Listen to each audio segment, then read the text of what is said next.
Pro Wrestling Weekly presents Today in Wrestling History, February 4. On this date in 2008, WWE Monday Night Raw aired live from Austin, Texas. In the main event, John Cena and Mark Henry wrestled to a draw in an arm wrestling match. On this date in 1982, Joshua Harder was born. The former TNA World Tag Team Champion known as Chris Sabin turns 30 today. On this date in 2002, WWE Monday Night Raw aired live from Las Vegas. In the main event, Chris Jericho and The Undertaker defeated Stone Cold Steve Austin and The Rock. Also on this show, Jazz pinned Trish Stratus to win the WWE Women's title. On this date in 1995, ECW held its Double Tables Supercard. In the main event, Sabu and the Tasmaniac defeated Johnny Grunge and Rocco Rock in a Double Tables tag match for the ECW World Heavyweight Championship. This has been Today in Wrestling History, February 4. You are listening to Pro Wrestling Weekly with Ferran Derry. Thank you very much, Eric Bischoff, despite all the trouble you caused over in London there, here on 1490 WBCB. This is Pro Wrestling Weekly. Dan chiming in on the Facebook feedback just seconds ago. Triple H against Taker 3. Yes, they did face each other back about 10 years ago or so, so this is their third match, but just not consecutively as far as WrestleManias go. And Doug also chiming in and thanking you. Thank you, Doug, for reminding me, because I can't remember everything around here. Of course, our good buddies over at George's Cards and Collectibles. I know they've they've been around. They've just been working on their second location over in the Oxford Valley Mall. And, they got double your pleasure, double your fun. I knew about the one instance, but apparently we've got two different things going on here. Both on Saturday, March 10th from 3 until 5:30. A photo op and autograph session with none other than Maurice, former WWE Divas champion, and, of course, the Friday or Monday Night Delight, take your pick, former WWE star John Morrison. Both John Morrison and Maurice will be at the New Falls location of George's Cards and Collectibles. That's Saturday, March 10th from 3 until 5:30. So you can listen to me here, of course, from noon to 1. Go grab some lunch and then head on over between 3 and 5:30 to George's Cards and Collectibles, autograph and photo op with John Morrison and Maurice.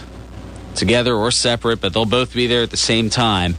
Definitely want to check that out. For more information, you can go to georgescollectibles.com. Looking at some more Facebook feedback here. Dan also chiming in, loved Impact, great crowd. Hogan still gets a huge, great reaction wherever he goes. Awesome. Absolutely. And looking a little bit further back, of course, a lot of Undertaker talk on the fan page. Things are popping up as I'm reading them, so it's kind of hard to go there. Pretty much the questioning opinion is what's going to be going on with the Undertaker's persona now that he's back. Dan thinking he hopes that the Taker goes after the McMahon family again to make Triple H say yes to Mania. Ryan chiming in, Ryan from Philly. I think we'll see a different side of Taker at Mania this time around, more human, kind of like the 2001 to 2003. I don't know if they're going to go back to the biker gimmick necessarily, but yeah, I mean, more human-like elements as opposed to, the urn or, bringing back Paul Bearer or something of that nature. Ross has an interesting point, and I actually agreed with it. He says he could see John Laurinaitis sticking around since he wasn't future endeavored, of course, this past Monday. He was about to be, but then The Undertaker got involved. And he could see Laurinaitis calling Hunter a coward for walking away and not wanting to face The Undertaker at Mania. And that's kind of where I'm at. John Laurinaitis seems to work well as a two-faced yes man, basically. I mean, that's kind of what he's doing, making sure Vince and the talent are happy. So it's kind of what he has to do. And, looking out for the integrity of the company and needling Triple H into a match against The Undertaker. Definitely some great stuff there. And Ross continued with Hunter walking away. I could see him saying it in his mind. He beat the dead man. Being Taker had to be carried out, and Hunter had walked out on his own. Sure, they'll do like the Shawn Michaels Taker WrestleMania 26 match and have it be streak versus career. Although at this point, I mean, Triple H, he's kind of a part-time wrestler anyway. So I don't know how much. Pretty much everybody knows that both of their in-ring careers are done, so it's almost like a career versus career match where both of them are going to be gone if the Undertaker wins, and it looks like that's where they're going. WWE could do it that way, but then again, we all thought Orton or Jericho would win the Rumble, and Sheamus ended up winning. So there's a lot of possibilities, and that's pretty much where Ryan's. He says, reading all this has me sold, but like you said, Ferran, the possibilities are endless, so I wouldn't count out anything. I think if this is indeed the end for Taker, he goes out in a more human style, or human-like style, letting Triple H know he was right, but couldn't beat him regardless at his event, that being WrestleMania. Very, very, very interesting stuff. And I've also got some other news and notes for you. Little tidbits as we go along. Well, my buddy Tim in St. Louis is going to love this one. Along with hosting the Royal Rumble this past Sunday, the home of the Gateway Arch, it'll also host historic episode number 1,000 of Monday Night Raw, and that's going to come July 23rd. So still a few months away from it, but Monday Night Raw, 1,000 episodes, that'll be in St. Louis, in the same venue that just hosted the Royal Rumble 6 days ago. Or I guess it'd be 5 days ago since today's Saturday. This past Sunday. That's where I'm going with that. Booker T, we talked about him a little earlier being in the Rumble. Well, he's also releasing an autobiography. It's named Booker T From Prison to Promise. The book was written with Andrew William Wright. It'll be released via Medallion Press on September 1st. I think the listing price for it is about $25, $24.99. A little bit later this month, we're going to be hearing from Vince McMahon, hosting a conference call to discuss the fourth quarter and final 2011 financial report. Something tells me he's frothing at the mouth just thinking about it already, because I have a feeling it's not going to sound all that good. And that may be part of why you see a slight change with the pay-per-view listings, at least of what WWE has released. They've released a list of the pay-per-views for the remainder of the year, and it looks like one less pay-per-view. So it's going to be down to one a month, as opposed to a few years ago we had 14, and we've had 13 the last few years. But the Vengeance pay-per-view, the extra pay-per-view in October, it looks like it's gone. You've, of course, got the Elimination Chamber February 19th, a couple weeks from tomorrow. WrestleMania 28 after that, April 1st. 4 weeks after that, you've got Extreme Rules from Chicago, CM Punk's home, so that should be rather interesting. Over the Limit, that's going to be May 21st.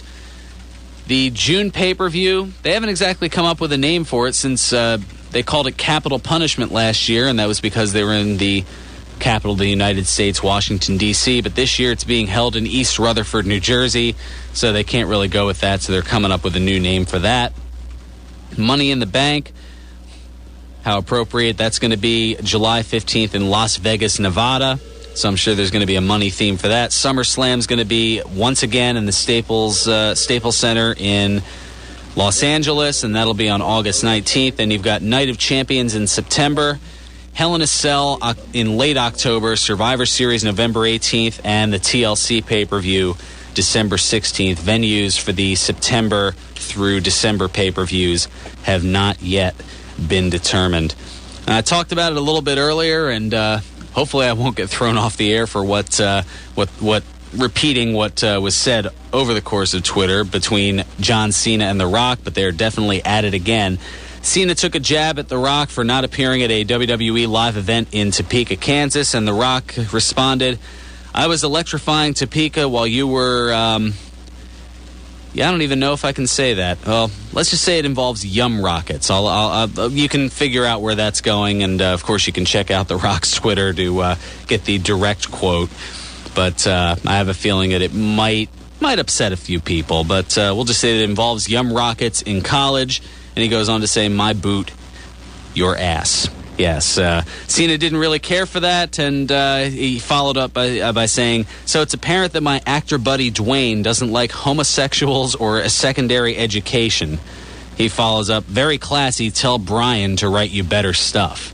Referring, of course, to Brian Gewirtz, the head writer for Raw and the one who seems to have a penchant for not exactly entertaining comedy. Speaking of The Rock, some other bits and pieces of news with him. He's featured as a G.I. Joe action figure. He'll be playing the character Roadblock in the movie G.I. Joe Retaliation that'll come out June 29th.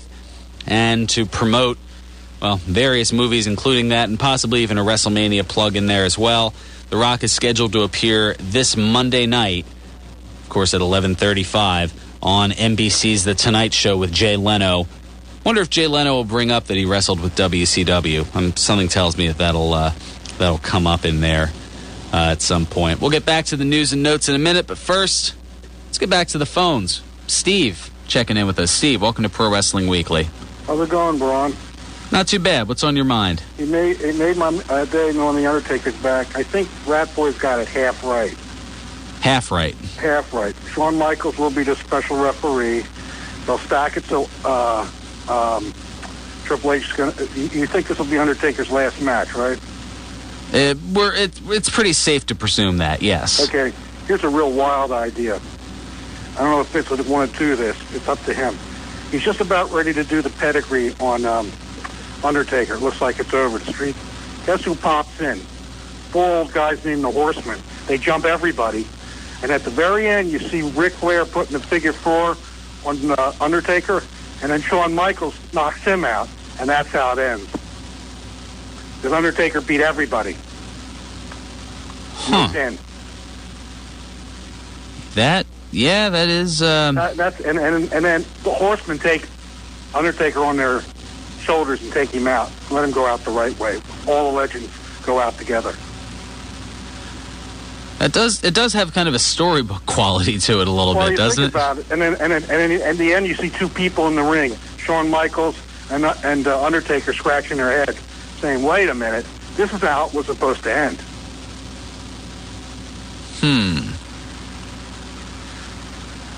Everybody's going to get a shot at Undertaker with their own holds. You know, he'll get the pedigree. Flair will get his figure 4. Even Shawn Michaels will get one of his little cheap shot kicks in him. But he walks out, no pin. He survives. Huh. That's for the old school guys. I was going to say, I don't think that'll translate well to... tough ratings. Because, you got 4 guys, the night before WrestleMania. I just want to see which horsemen they're really going to bring in and what's going on. Yeah, well, it looks at this point, I mean, Flair is kind of the question mark. He said he'll obviously be there, whether the legal ramifications can be taken care of, or the legal aspect to allow Flair to be up on the stage. I mean, that's yet to be determined, but I mean, he'll definitely be at worst in the audience as J.J. Dillon, Arn Anderson, Tully Blanchard, and Barry Windham get inducted. Well, there's 4 guys that could easily... Well, Wyndham's just getting out of the hospital, isn't he? Yeah, so whether Windham will physically be in attendance, that's also still up in the air. And you think your buddy might show up as an associate, Lex Luger, or is he another guy that's on Vince's list? Well, I mean, in the case of Luger, he's still rehabbing on just like normal function. I mean, walking for him, not that it's a struggle, but it's definitely not something that's second nature. I mean, it's something that he definitely has to think about. I mean, his motor skills are to that point where I'm pretty sure it wouldn't be safe for him to go near a ring for any kind of, even to put the boots to somebody. The thing that really bothers me about the Hall of Fame, I think a lot of fans still think this. Everybody thought Savage and the Road Warriors were going to go in this year. I don't know what Vince's problem is. I don't know what they did to him or what he did to them, but it's got to stop. Yeah, I mean, it's hard to make yourself look credible when you see talent with the caliber of, as you said, Randy Savage, the Road Warriors, the Legion of Doom, Hawk and Animal, outside of the Hall of Fame, but you see Koko Beware, Drew Carey, William the Refrigerator Perry, now Mike Tyson in the Hall of Fame. It's just it speaks to a complete lack of credibility.